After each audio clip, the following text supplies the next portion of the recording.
I like to say it that is like the risk pendulum swings back and forth. And right now, I think it's kind of way out here, and everything is most investors are overpricing risk. And so that's actually, if you can actually buy now and you can find a seller in today's market, I really think it's a good time to buy, because that risk pendulum will swing back and the herd mentality will come back, and it'll snap back faster than people think.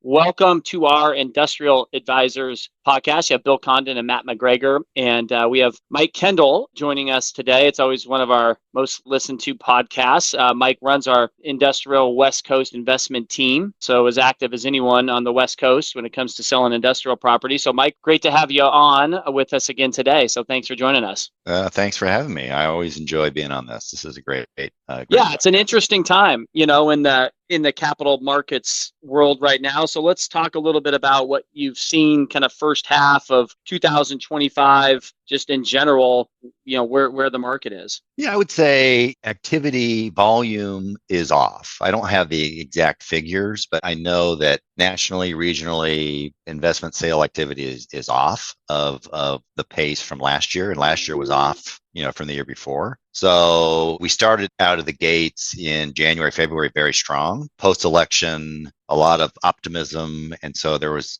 actually getting really good pricing and engagement January, February. And then Liberation Day happened, and, all the tariff uncertainty and volatility just kind of pushed a lot of people back to the sidelines. So activity Q2, very light. Q3, I think, will be a little bit better. In Q4, I think we're going to slowly start to see activity pick up. Some of the themes that we're seeing, the deals that align directly within a strategy, like a true value add deal or a true core plus deal that checks all the boxes for that profile, are still pricing well, getting good engagement. But if you can't check all the boxes, for instance, if you have everything about a core plus deal, but you have 3 years of term or 2 years of term, core plus really needs 4 or more, it drops to a value add. And then you drop, obviously the value drops, and usually the seller is not a seller at a different profile number. So a core plus deal that prices value add aren't transacting today. They're just getting pulled. But the ones that check all the boxes, we're still seeing good reception, good pricing, good activity, just albeit with a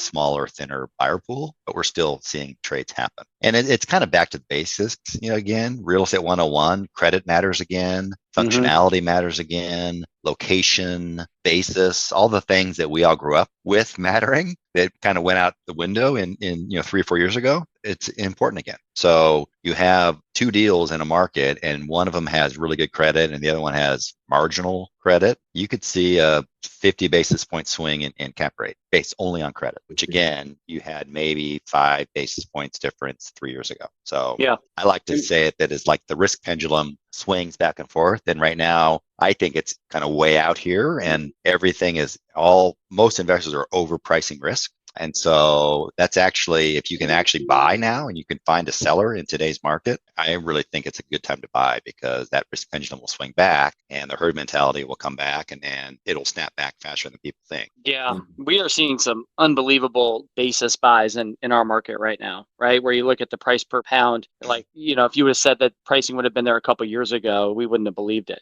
so I agree with that. We're seeing that, but at the same time, and I'm curious, Mike, if you're seeing this up and down the Western region, on our land sales and other people's land sales, some of the developers, I would say maybe all the developers, are having a hard time finding partners to go spec on stuff right now. Are you seeing that up and down the Western region? We are. I mean, we're working on a couple of equity raises right now, one in Vegas, one in the Central Valley, and it's not easy. I mean, and these are deals that solve to north of a 7 untrended return on cost, which is kind of where you have to be. And even with that, it's thin. And what's interesting is some of the most prolific established developers are reaching out to us and others saying, hey, we need help raising equity. And in years past, they didn't need any help. They had a backlog of equity kind of waiting to invest with them. And now they're going through all their existing relationships and needing to find new ones, because a lot of the capital, the traditional capital sources like the Clarions of the world, et cetera, are kind of a little bit bearish on spec right now. Yeah, that's interesting because we just awarded a piece of land, and for the first time, as in my career, we really honed in,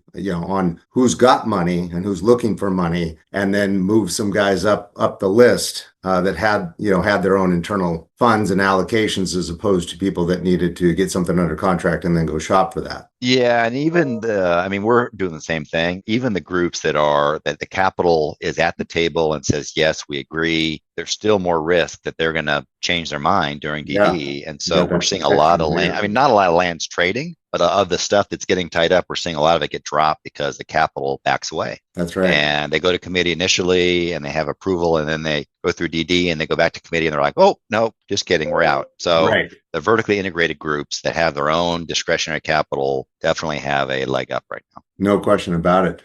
Let's talk about, the Western region, what markets are hot, what markets are not, really related with overall construction and the health of those markets. It's interesting now more than ever, you cannot paint a whole market with the same brush. There are segments of every market that are really weak, and there are segments that are very strong. And so as an example, Phoenix, is on everyone's list today. I mean, Phoenix over the last several years has really transitioned from a secondary market to a primary market. It's now 450 million square feet. So that by itself means it should be considered a primary market. Mm-hmm. And you have some real, like the million-foot story in Phoenix is still very strong, very different from a lot of markets. But, the 100 to 300, which is strong in other markets, is very soft in Phoenix. And you go out to like Mesa, Gilbert in the Southeast Valley, and it's in some side segments, it's 40% vacant. I mean, it's a bloodbath. But in other parts like Sky Harbor, infill, small and mid-bay, it's sub 5% vacancy. And so you can have very different worlds in the same market. So I would say infill Phoenix is still very desirable. Large, million-foot plus in Phoenix is still very desirable. A lot of the other stuff is soft. I would say Inland Empire, similar, big is better. Million-footer is still strong, and there are several groups that are looking to capitalize million-foot spec right now. And I think we'll see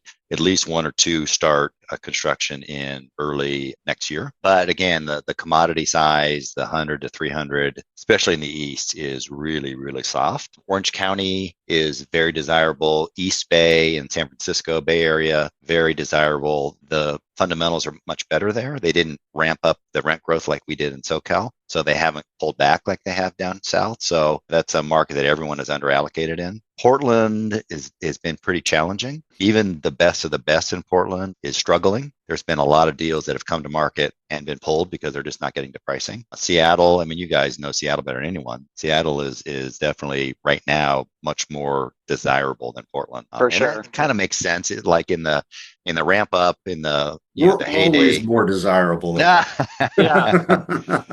I would say, in the post-COVID run-up, Portland kind of caught up to Seattle in a lot of the pricing metrics. But now, again, when the risk pendulum swings out, everyone's like, if I have to pick one or the other, I'm going to pick Seattle. It's more population, more constrained, blah, blah, blah. So yeah, it's not even close anymore. It used to be like that initial wave of investment went to Portland when it was like, well, the fundamentals are pretty good and you can buy it a little bit better than you can buy it better than Seattle. And then a bunch of demand went there, and then it's certainly softened. What about on the demand side? For so long it was value add funds that were really hot. Everyone wanted the value add play, right? Have you seen that shift with the fundamentals that have changed and core being where the more the demand is? It's interesting. I mean, there's still by far the most capital on the sidelines and waiting to invest is value add. There's still a lot more of that than any other category. Value add is different to everyone. And so I really have to ask questions about when someone says we have value add money, you have to ask, okay, tell me about that. What are you solving for on a levered IRR basis? What's your requirements? Because what I consider value add, some people will say that's core plus to them. But there's a lot of value add money. But the difference is today, because of the softness in leasing, you really need to be bulletproof. You have to know where your market rents are. And if the project that you're selling still is below what I would call bulletproof, supportable market rent, then and you have 2 years of WALT, you have a lot of interest because yes, people don't like vacancy right now, but if you're truly below market, there's some value there. The problem is we've sold some stuff where the rents are above market. And if you have above market rents, you do not want 2 or 3 years. You want 4+ years of WALT so that the markets have time to catch up and rents to grow so that when you roll those rents, you're not going to roll down the NOI. And then there's been more and more money raised for this, call it low basis, low yield, longer WALT profile. And that takes more of a family office approach, a longer term investor. But there's been some really interesting basis buys by some of these private groups because the leases in place are locked down with some fixed market options. And like we sold a deal in Central Valley with Home Depot as the tenant, 900,000 of a building, great building, but through their current lease and their fixed price options, they could keep control of the rent below market for up to 20 years. But a family office came in a trade and paid $94 a foot when a Class A building in that market should trade in the 160s. But it was going to be a sub 5 cap for 10 years plus. So, again, great basis. You have to have a long-term approach to that capital to make it make sense. And then the core side, there is core capital, but it's very selective on markets. It's pretty much the Four Corners and Dallas. So it's Seattle, SoCal, or California in general, South Florida, Northern New Jersey, and Dallas. That's really where the core wants to be. And it's smaller check sizes than normal. So if you have a $50 to $100 million deal, core capital will be all over it. But a $200-300 million deal, which in the past was easy to capitalize with core, it's tough right now. They're trying to get smaller checks out to balance out kind of their portfolio management strategy. And tell us maybe, if you just took the Western region collectively, who are the most aggressive buyers right now in each of those categories? I would say the most active buyer nationally right now is probably EQT Exeter.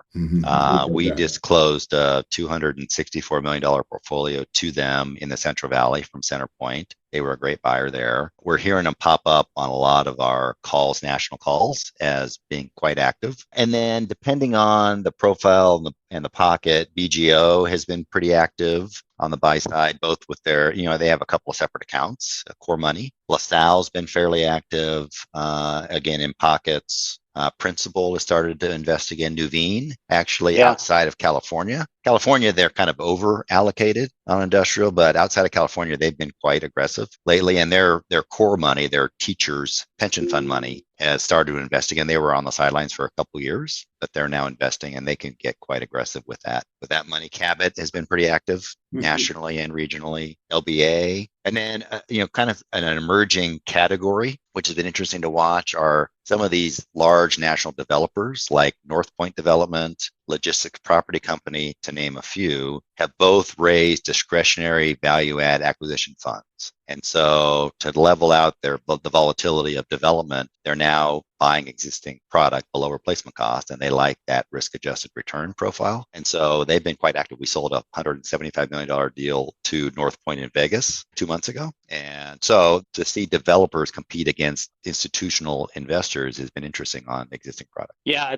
it's been interesting to see just how things have shifted. So generally, right, the second half from a volume standpoint is always stronger than the first half when it comes to investments and sales, typically the fourth quarter, right? So how do you envision the second half of 2025 playing out on the investment side here? I think we're going to see a modest uptick in transaction volume, but I really don't see that being significantly ticked up until next year. Q1, I expect Q1 to be actually quite strong because, again, what's really been delaying things has been the uncertainty around tariffs, and obviously tenants have been pulling back on, the large corporate tenants have not really been in the markets. It's been a lot of Asian 3PLs that have been leasing space, especially on the West Coast, and those big corporates are kind of waiting to have some certainty on their cost structure with tariffs. So as these deals get made, which they're starting to get made, people have kind of been here before and like, let's just wait and make sure that they actually stick for 3 to 6 months instead of we thought we had a deal and then next month it goes away.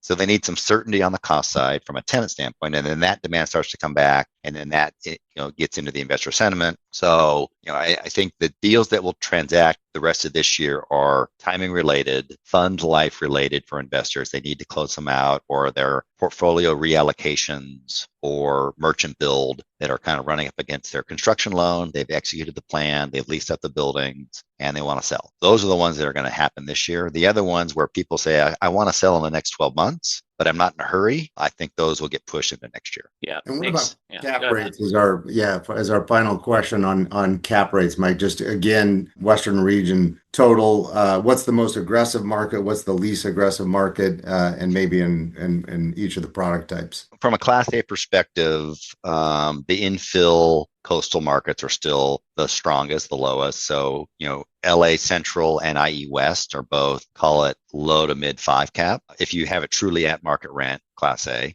Same thing with the East Bay, the 880 corridor. If you can find it, that's going to be kind of a low 5 cap as well. I would put the best of the best in Seattle in that same category. Then you start to go to some of the quote secondary markets. Phoenix is transitioning.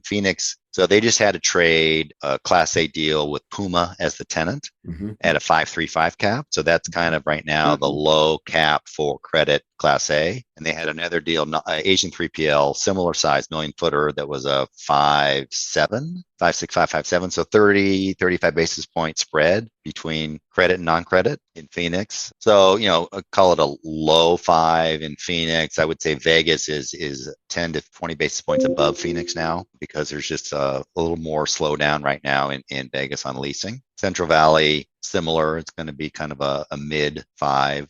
Salt Lake is an interesting market. It's a small market, but it's actually really performing well. And there's a lot of groups that want to bulk up in Salt Lake. It's just hard to do that. So that's a market that I have my eye on, and a lot of investors are looking to try to increase their presence there, much more so actually than Denver. Denver, obviously Mountain State, similar dynamics, but Salt Lake is closer to California, can draft off of those markets. Denver is kind of by itself, regionally. So makes sense. Yeah. Well, as always, super insightful, especially now with everything that's going on. So appreciate you joining us, Mike, and sharing your insights and knowledge with us. Yeah, happy to be here. Thank you for having me on, and always good to catch up with you guys. Absolutely. Happy Friday. Thanks for your time. Happy Friday. Yeah. Take care. Have a good weekend, see you, Mike. guys. Bye. Thank you. Bye.